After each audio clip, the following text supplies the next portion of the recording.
I just experienced what it was like to have a higher being who was my spirit guide speak through me, heal through me, and it changed my life. And so I started doing it. I just followed the guidance of my spirit guides, and I built this whole career.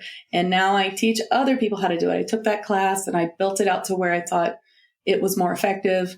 And now I teach trans-channel mediumship and all different kinds of mediumship in that class.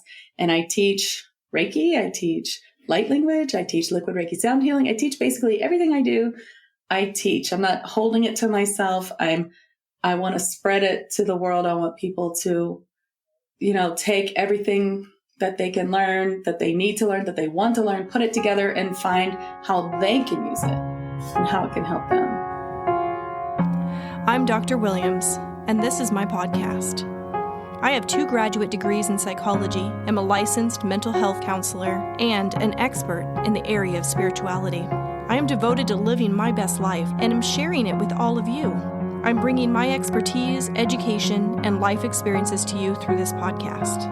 Everyone deserves to enjoy life, and that is what I'm here to talk about. Depression, anxiety, grief, you name it, we all go through it at one time or another. I believe there's a better way to come at these things than mainstream mental health care offers, and I'm here to offer you my perspective and dig into discovering how you can feel good no matter what life throws at you. It is my intention to contribute goodness to this world, and the content herein is how I do that. But one disclaimer before we dive in. Should you decide to apply the information offered here, be prepared for improvements in your life. You may even live happily ever after, and you'll only have yourself to thank. This is Feel Good Now, the Dr. Williams podcast.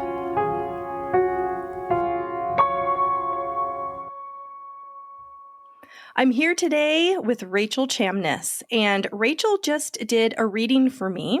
She does liquid Reiki, she does sound healing and intuitive readings, and I got to tell you guys, it was pretty freaking awesome. I had a lot of fun doing it, and that's for a new podcast that I'm developing that's coming on down the way, so I'll let you guys know more about that as it produces and when I'm ready to launch it, and Rachel will be on that, so that'll be fun. But today, we're going to get to know Rachel a little bit and her spiritual journey, and we're going to kind of dial in on intuition and the importance of intuition. So, hey, Rachel, thanks for being on the show. Hi, thank you so much for having me. Yeah. Can you kind of give everyone just an idea of who you are, what you do? Sure. I am a psychic mentor and a light worker guide, and I work with liquid Reiki sound healing. So basically, liquid Reiki is a work where I channel light, sound, and healing with Reiki, with light language, and with channeling beings. So light beings, beings from the light, like angels, elementals, all kinds of higher vibrational beings that are here to help us heal. So I channel them and bring through their healing and their shamanic healing. So I call it liquid Reiki shamanic sound healing. I was an opera singer, so I do use my voice quite a bit, but I do have lots of instruments too. And I basically help people open their psychic centers, step onto their light path, which is their soul's path or their purpose in this life, and just break through any blocks that could be in the way, get any messages that they need from their spirit guides, and also just help them connect to these spirit guides, connect to these higher light beings who are all around us and want to help us every day. How did you make the jump from going from being an opera singer to coming into this light work, this psychic work? I mean, did you always kind of know that you had these intuitive abilities? Well, I did get sent to a psychiatrist when I was a kid for telling everyone I was psychic. Hey, you knew. And then I convinced she was a psychologist. I convinced her that I was psychic. You convinced her? Yeah, I told her all about the other clients she had. Oh, wow. I bet that was cool. And so she believed me. But I was probably 10 or 11. And then right after that, I started really seeing beings. Like I saw this man standing next to my bed. It wasn't scary. He looked like a very nice man, but I could also see through him. So I knew he was a ghost. And he looked so real, like, except for the fact that I could sort of see through him. Like, I knew he wasn't actually there, but I could see what he was wearing and everything. And it really freaked me out. I have a lot of siblings. I ended up telling my brother, and I mean, the teasing was relentless. It was relentless. And so I just kind of turned it all off. What did you do when you saw him standing there? I mean, did you run out of the room, tell your parents?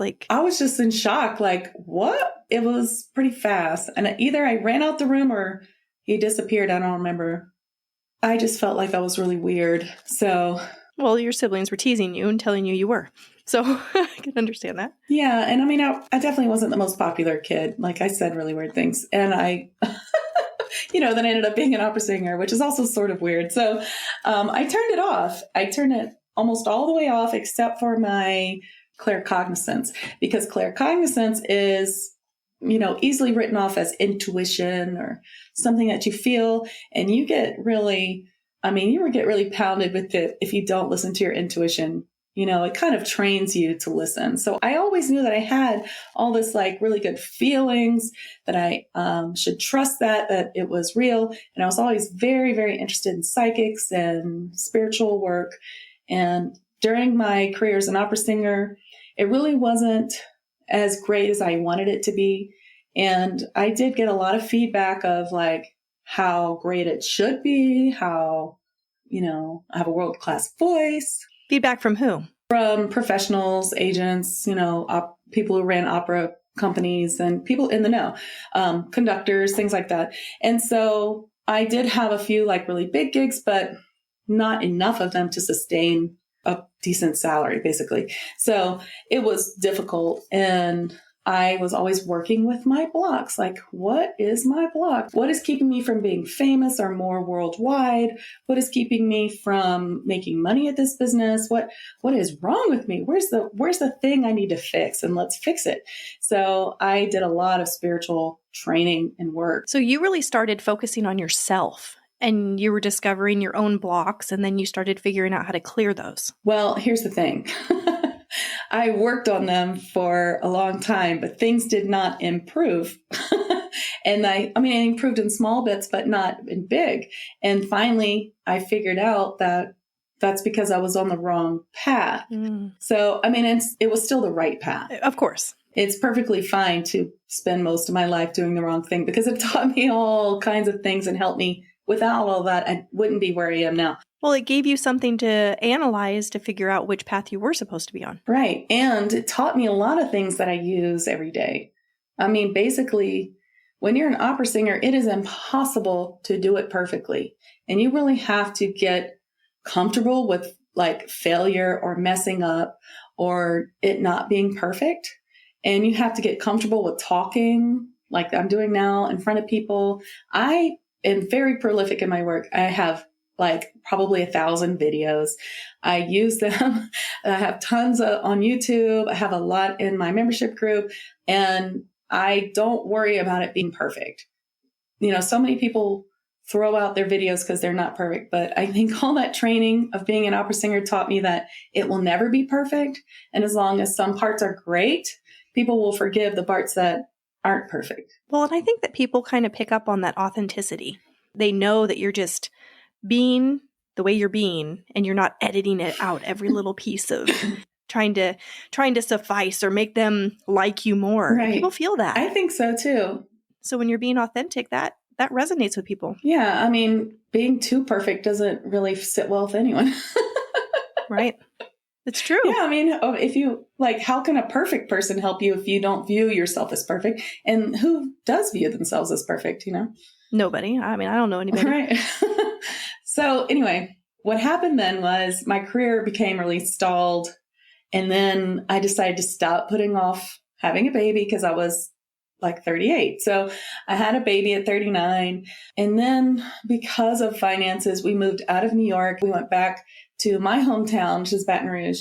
And basically my career was over because I had a baby. I didn't want to go anywhere. I wasn't in New York to do auditions. My agent was pretty much okay. He kept me for a few years to be nice, I think, but it was clearly over. I didn't have hardly any opportunities. I sang maybe once or twice with a local company, which was a very nice company. But, when you're an opera singer, you need to be doing a lot of stage work. And when there's a big break between stage work, then you make more mistakes and tipping in the direction of it not be like too many mistakes. So it just got worse and worse. And I started to feel really bad. Like, what am I going to do? I've been working my entire life since I was 14, for 30 years. And now there's nothing.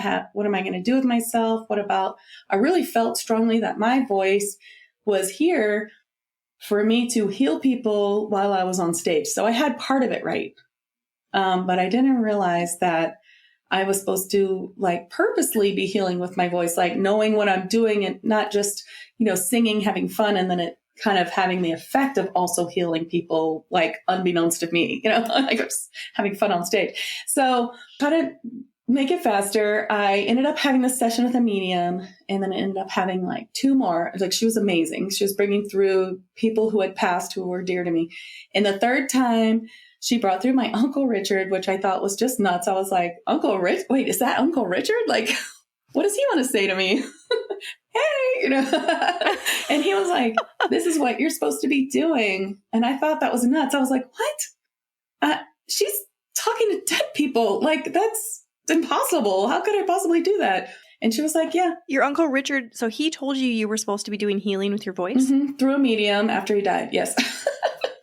So he was like, he told me you're supposed to be doing what she's doing. That's what he said. Oh, okay. And so I was like, what the heck? And then she said, I've been meaning to tell you that. So, I had been to this medium 3 times. She was she was amazing, So I was like, okay. You believed it. She said, go to Birdie Adams, who was the person who had sent me to her. Go to Birdie and she'll teach you. So I went to Birdie. She became my Reiki master. She, she taught me every other week for 2 hours for I should have paid her 1,000 times that, but just what I could afford, which was not very much. She just has a heart of gold. She taught me how to do so many things, helped me just try to figure out what I was supposed to be doing, what I was good at. I already knew that I could read tarot cards. So we started doing other things.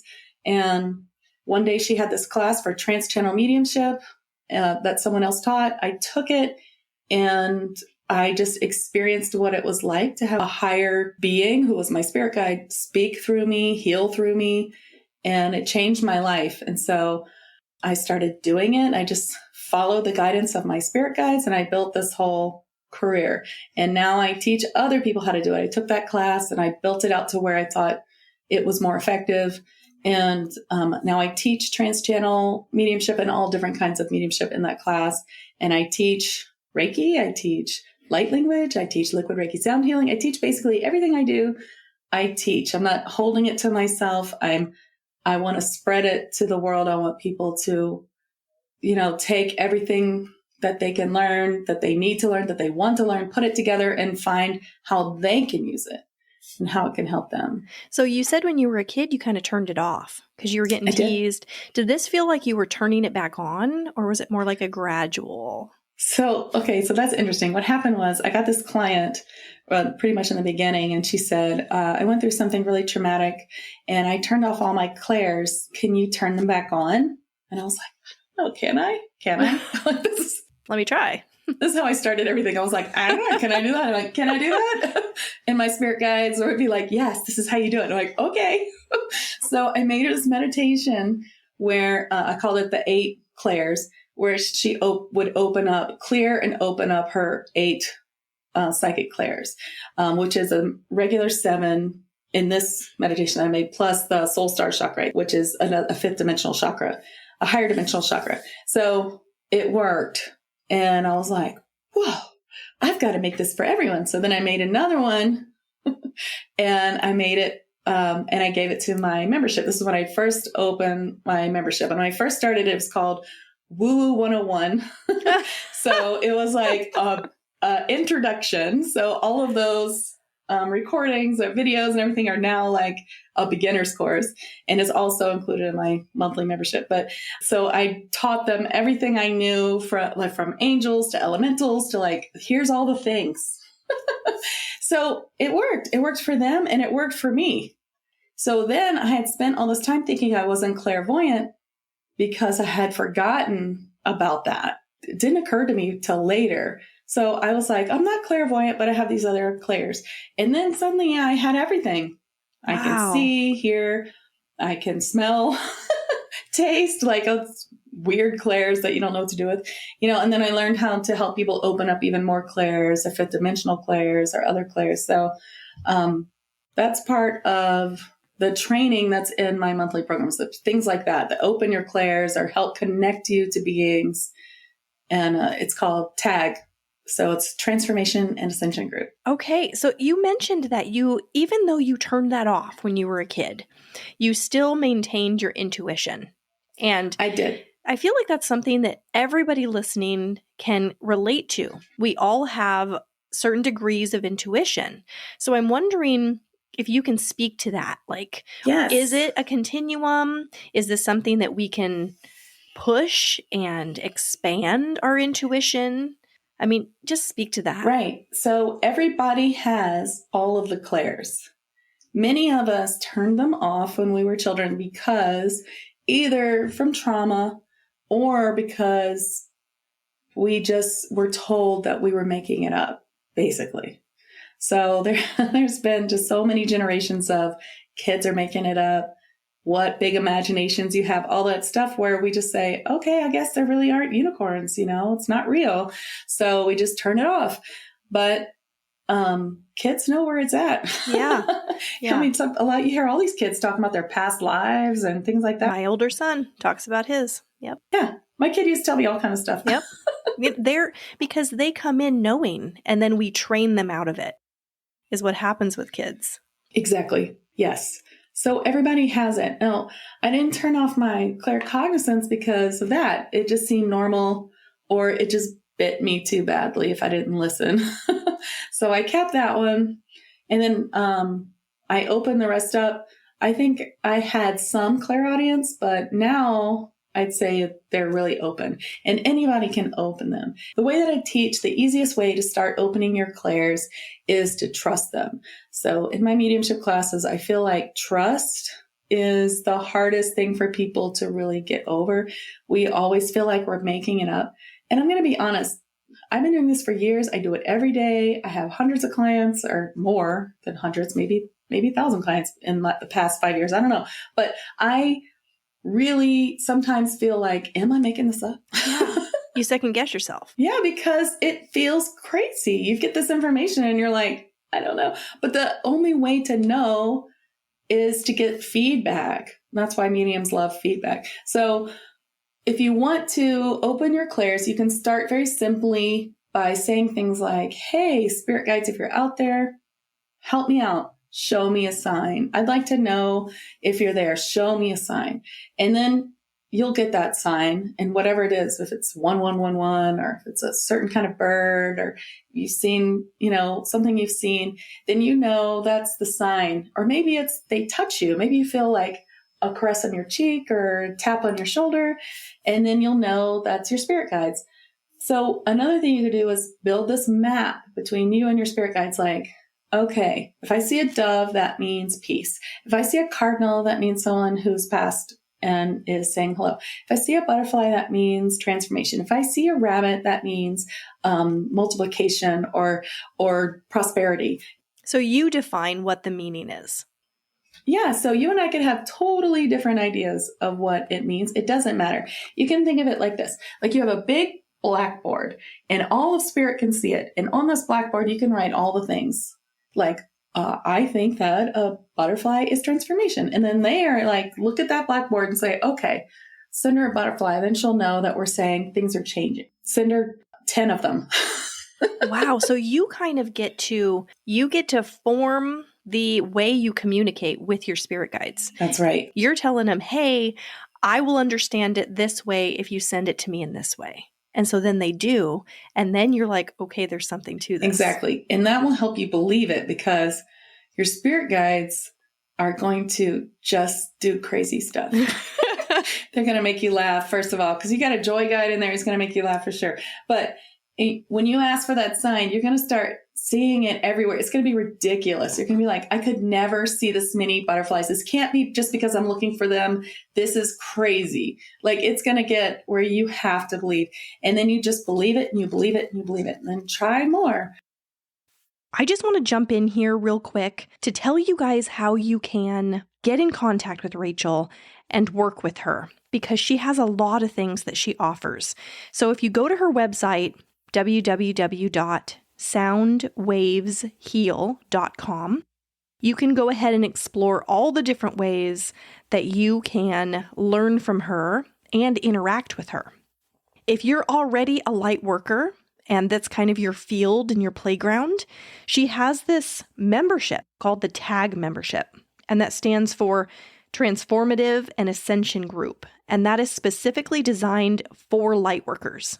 You could be just getting involved in your light work, or you could be advanced. She has something that will cover the whole range, no matter where you fall on that continuum. She also has a variety of courses that you might be interested in. She has trance channel membership courses. She has psychic healing courses with Reiki and light language for psychic channeled healing. And she even has something that is completely free. So even if you're not sure you're ready to dive in all the way, you can go to her website and you can check out this free course. It's a spirit guide masterclass, and she goes through how to meet your spirit guides. When you go to soundwavesheal.com, go up to the tab on the top that says Learn with Me, and then all the way down at the bottom is Free Spirit Guide Class. And when you go there and you click on the link, you log in and it'll take you to the course. And right out the gate, she has a 30-minute video where she's explaining all about spirit guides, why you might want to connect with them, and how to go about doing that. Under the video, she has everything written out. So if you'd prefer to just read about it, you can go through the list and get an idea of what she's talking about when she means spirit guides and who yours might be. We all have spirit guides. It's just a matter of tuning into them. And she instructs you on how to go about doing that. It's really cool. And it's just worth trying. Maybe this is something you're just recently opening up to, or maybe you've been thinking about whether you have spirit guides, you're curious about it. This might be a good way for you to kind of just see what happens for you. A lot of the intuitive work is just about allowing yourself to tune in and see what comes through. And she offers a really wonderful list of what spirit guides are, all the different types. She talks about what kind of questions you can ask and how you can go about tuning into the guidance that all of us have there all the time, that is there specifically for us on an individual level to elevate our lives. This is how we can tune into that higher power, which we are aware of, and actually receive the guidance that we're seeking. So go ahead and go to her website, www.soundwavesheal.com. Check out all the different ways that you can work with Rachel, all the different courses. Definitely check out the TAG membership, and then give the Spirit Guide Masterclass on how to meet your spirit guides a go. It's free, so you might as well. All right, I'm going to get back to the interview now, and Rachel will talk more about the TAG program and some things that she offers at the end of this episode. Enjoy. What I really like about that suggestion is you're purposely tuning in to something else, right? So many of us are just kind of going through our day-to-day and thinking that things are happening to us. We're responding to it, and we're not really tuning into guidance. And a lot of people don't trust their intuition. Like what you were saying, they're like, well, is that really the way it is? I was talking to somebody recently who had an interaction with someone else. It wasn't a pleasant one. And she was second-guessing her own emotions because of what this person told her.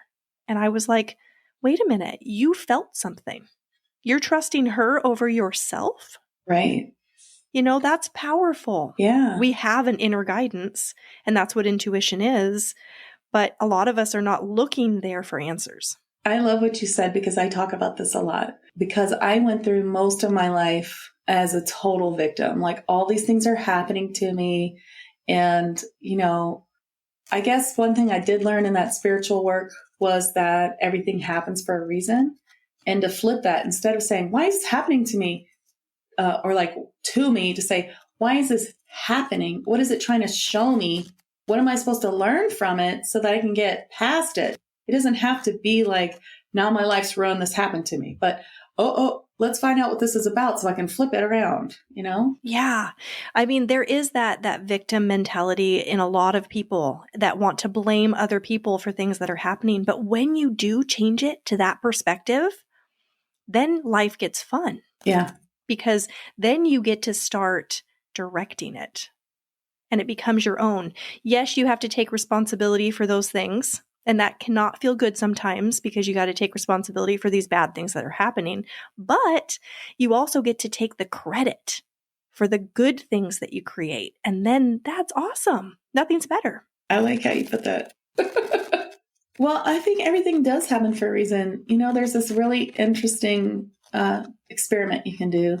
You can take something really great that happened, like I can think of like how I met my husband, right? And then trace it back to how it happened. So how did I meet my husband? Well, I moved to California and I had to take this apartment because my credit was so bad. Like I couldn't take any other apartment. So I had to take this crappy apartment. Like, it was fine, but like it was really the only place I could take. And then one day I left my door open and ended up talking to a neighbor about the laundry, and she and I became friends. And then she said, I really need to introduce you to my friend. Okay. My boyfriend's best friend. And that's my husband. Now, how did I get into that apartment? Well, it was the bad credit. Well, how did I get the bad credit? Well, I actually declared bankruptcy. Like, things were that bad. So this horrible thing that was like, it was miserable that happened to me led to one of the best things in my life. Perfect example. Yeah. And that kind of stuff's happening to all of us all the time. It's just whether we can recognize it. Yeah. It's really the way that you look at it. Right. Perspective has a lot to do with it.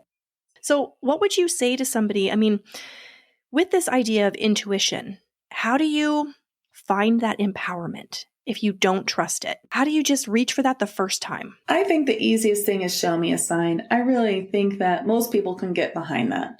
Show me a sign. Show me a sign that I'm on the right track.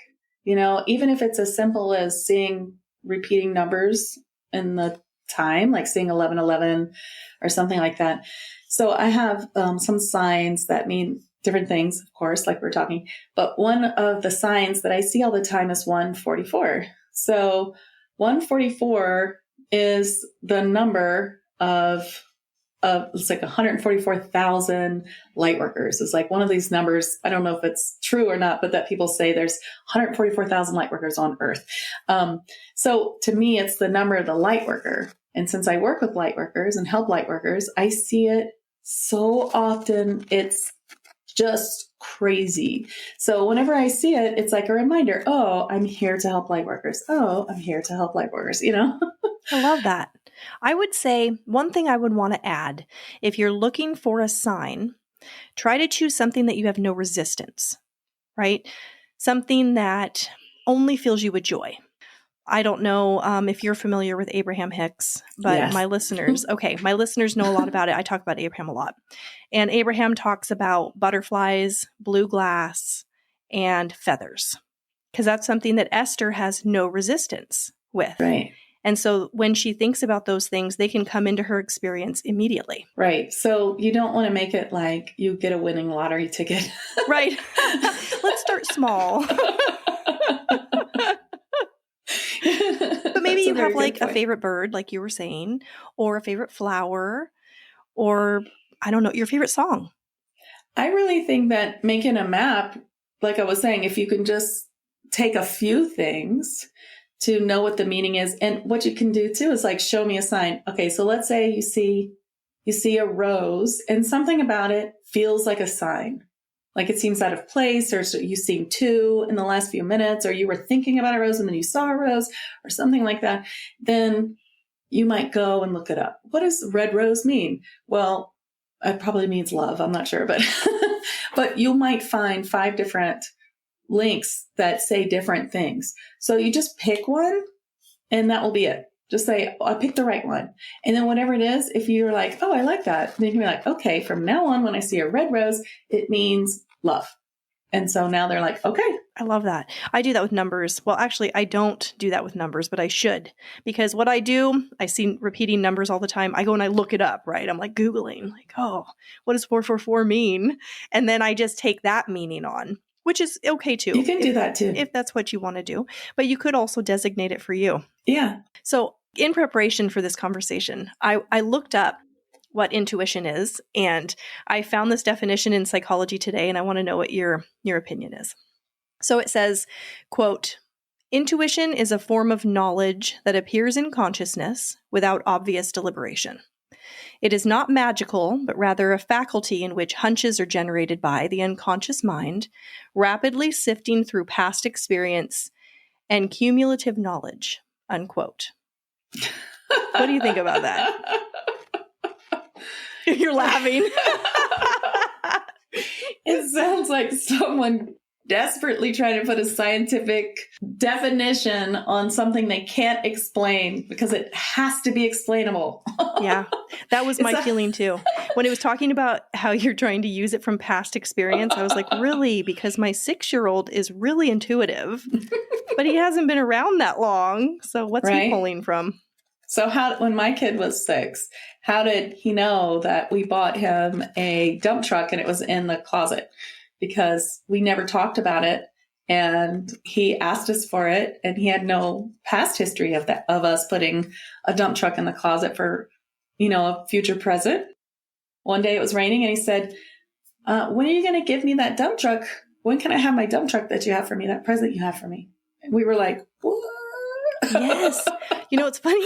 The same thing happened with my 6-year-old. It had to do with toys also. He came home from school. I know.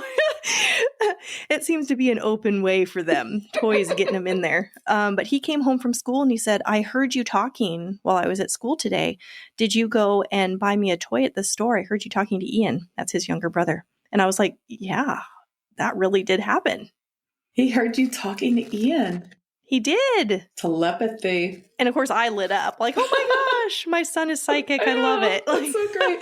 I mean, but I reinforce it because I want him to stay tuned into his intuition. So we had never talked about it while he was home because the house was too small and this kid can hear, or it's telepathy, who knows, but can hear like from anywhere. So we were like we only talked about it when he was like at Mother's Day out or something. Like we had definitely never said it in the house.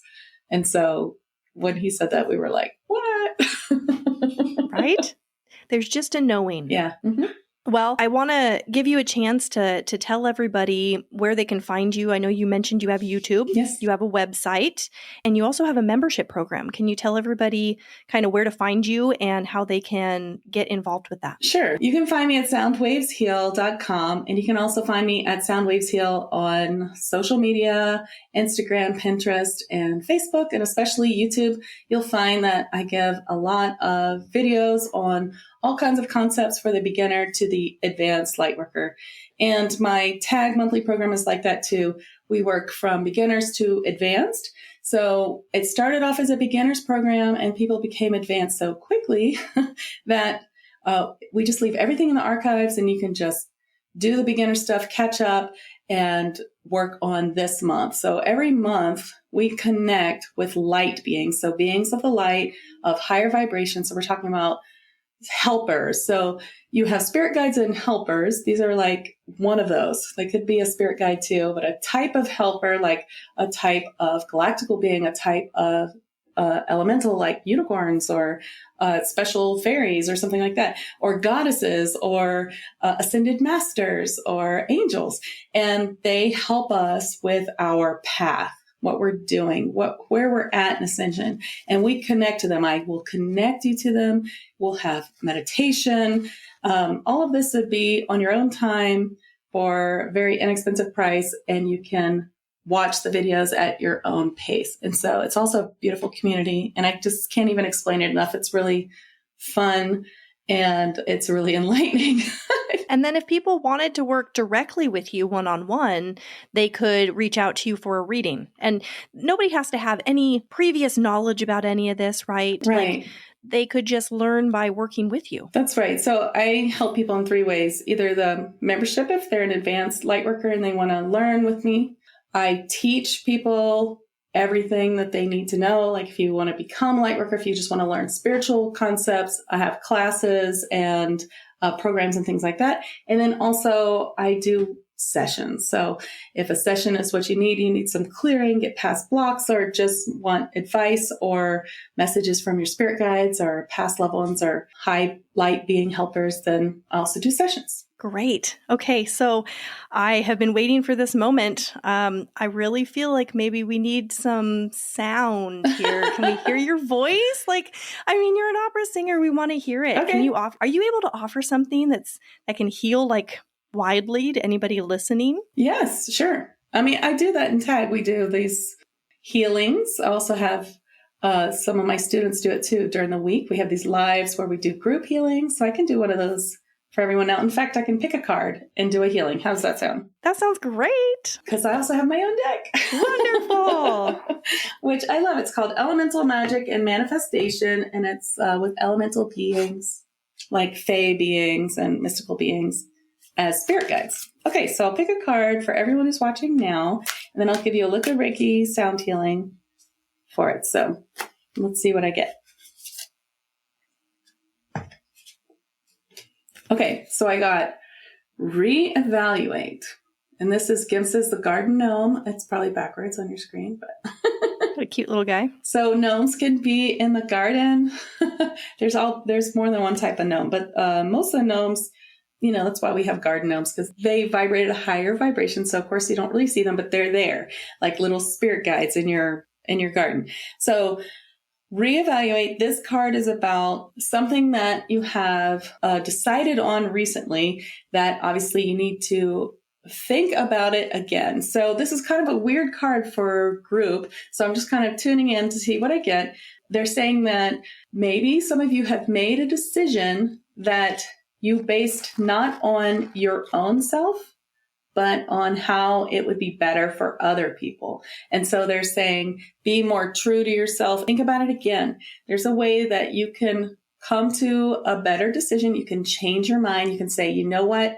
I changed my mind. It's okay to do that and come through with a decision that helps you and helps them. Because what I'm getting is that a lot of people who are listening who have made this decision did not put themselves into the decision-making process, put themselves last. So let's give a healing, whether that resonated with you or not, for understanding how to do some self-care, put yourself first in a way that doesn't hurt other people.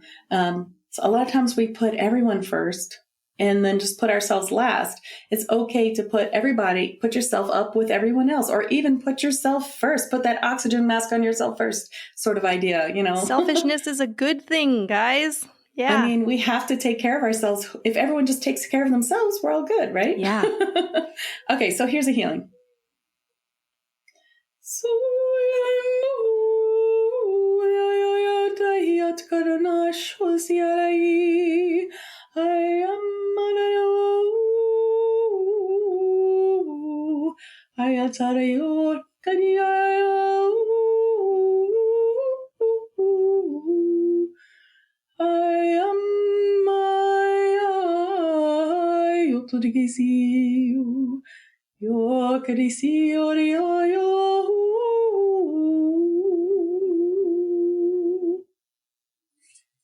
Wow, that was beautiful.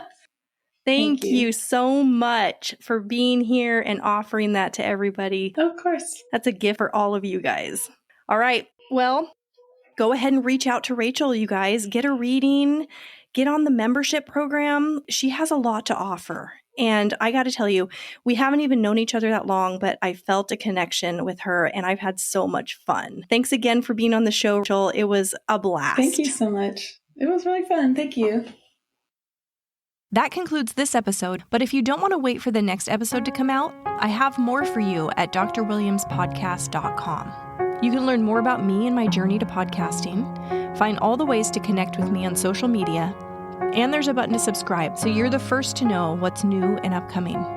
You also can shoot me an email at hello@drwilliamspodcast.com. You are so special to me, and your support does not go unnoticed.